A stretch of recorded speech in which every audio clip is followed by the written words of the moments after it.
Hey, I'm Gardner Comfort. I'm an actor, I'm a teacher, I'm a licensed New York City tour guide, and a native New Yorker.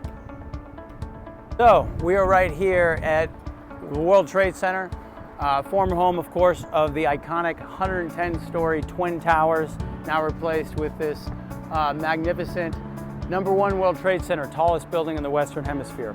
And two very, very beautiful remembrances to the Twin Towers in the footprints of the towers themselves, the massive waterfalls with the names of all of the victims. Once upon a time, back in the 70s, when this was still a very desolate, post-industrial, artist-filled Lower West Side of Manhattan, a French acrobat, and Philippe Petit was his name, he and his team were able to sneak onto the roofs of both towers in the middle of the night, fire an arrow across, connect a line, and by morning, he was tightrope walking between that space and this chasm in between these massive towers.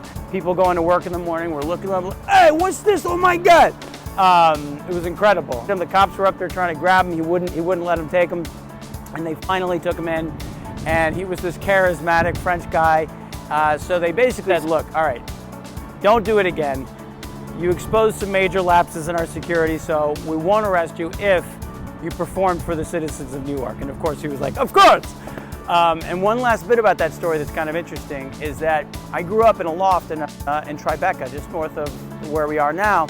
My mother's a choreographer, and years ago, we were stopping, she was speaking to some artist friend, and afterwards we walked away and she said, guess what he did? And it was Philippe Petit, that acrobat. So, wild stories.